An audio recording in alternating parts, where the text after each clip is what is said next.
Yo, what's up mga kadaks? Ito na nga si Yo Love sa Canada, Vancouver. Sobrang lamig dito at first time ko lang gagawin na itong travel vlog. Try lang natin at pakita ko sa inyo na meron dito. At ang first day namin ay papunta kami ng Whistler. Ayan, from Vancouver. Ito yung bus. Pakita. So this is the bus going to Whistler.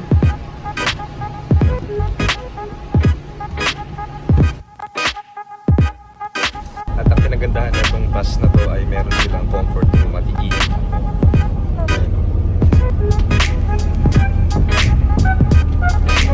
Siyempre, hindi pwede makita yung pototoy ko dahil lax to. At ito na ang itsura ng loob ng comfort room sa may bus. Wala lang, napaka-convenient. Kahit long travel, may CR sa loob. Stig. At wala pang tao dito sa bus. Kami pa lang. Ayan. Solo mode.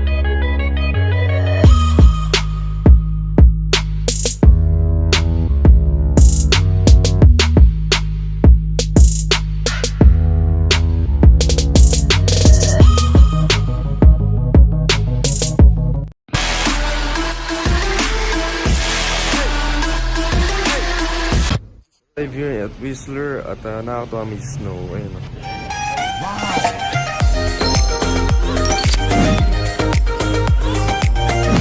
snow. Oh, yellow. Uy, may snow.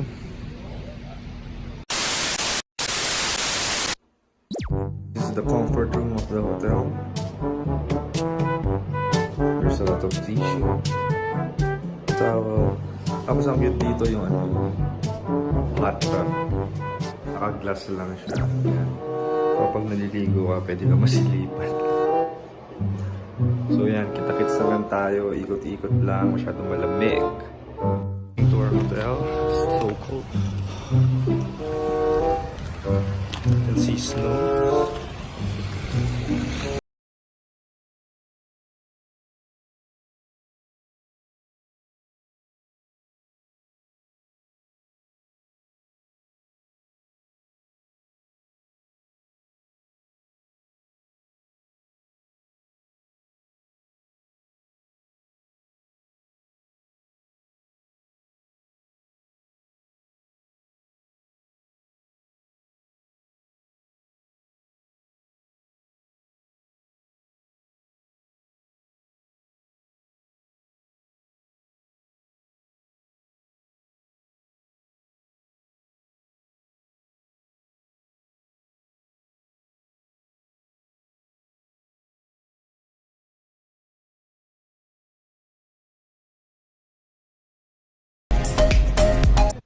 Ang astig ng grocery dito, sarap tumira. Bumili akong rice, Thai rice. At hanap akong spam, tsaka corned beef. Sobrang sarap, sobrang solid ng mga pagkain dito.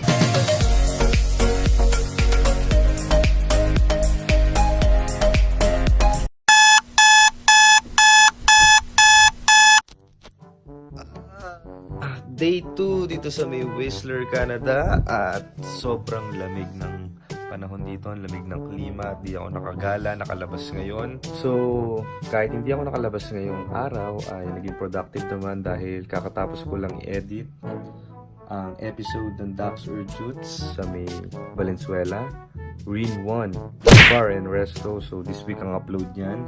Abang-abang lang kayo sa YouTube channel, Yo Love. Ayan. Bubulagain ka ng tada! Kompleto siya. May microwave oven, water dispenser, ayan. Tapos may ref, ayan. Kompleto siya, may lutuan. Tapos may mga gamit dito. Ayan. Ayan, may mga plato, baso. Kompleto siya, may hugasan. Yan ang kitchen.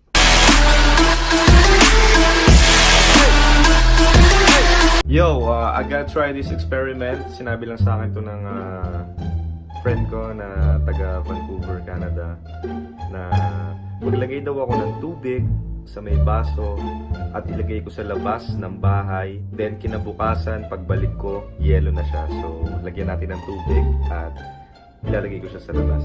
Tapos tignan natin kinabukasan kung totoo ngang magiging yelo. Let's see! Pero bago yun, abangan nyo lang sa next vlog. Hello, so right now, dito kami sa may Creekside Gondola.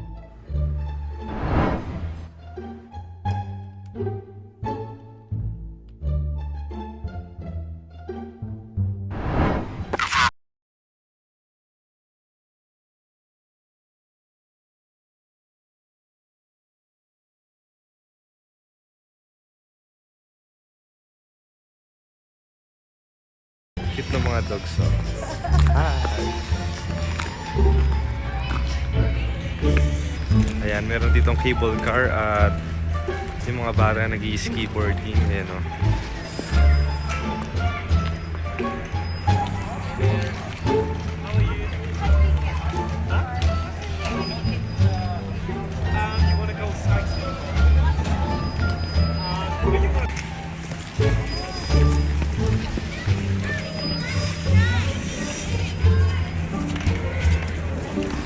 At papunta kami sa Black Cove. Ito yung Black Cove.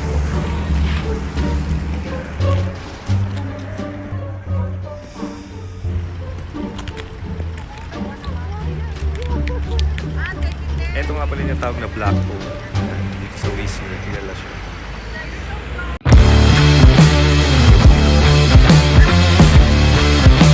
Yeah, hello. I'm with my friends here. Yeah. You're from Mexico, right? Yes, Can you say hello to my vlog? What's your name? Jenny. Yeah, from Mexico. Yeah, from Mexico. Yeah. Hola a todos. Yeah. Spanish. Spanish. Yeah. Me from Philippines. Who do you say hola? Yeah. Hi. Who do you say? Hi is magandang umaga. Okay. It's good morning. Yeah. Good morning. It's very cold here. We went to the Portugal. Yeah. You're studying here? Yeah. Yeah. Where you're living?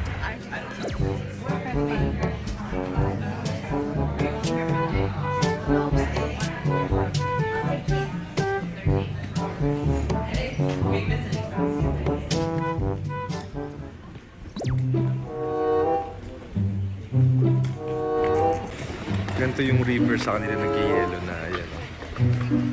Dahil sa sobrang lamig. Yung ilog nila nagiging pang ice skating. Ganda dito ng skate park. Laking skate park. Lamig.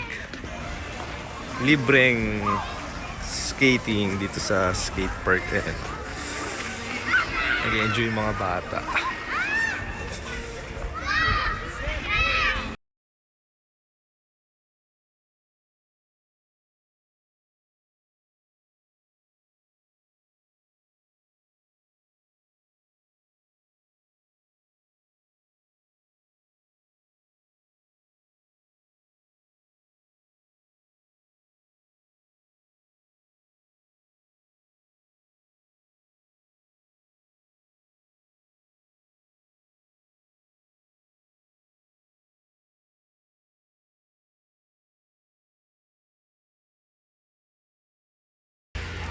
Ano tawag dito? Whistler Olympic Plaza. Ayan, kung saan merong skate park. Ayan, andyan ang mga bata naglalaro. Libreng skate park. Yung sa Mega Mall MOA may bayad. Dito, punta lang kayong Canada. Libre. Ayan, pagka masyadong nalalamigan, giniginaw, meron silang parang dito, oven. Ayan. Apoy yung papainit.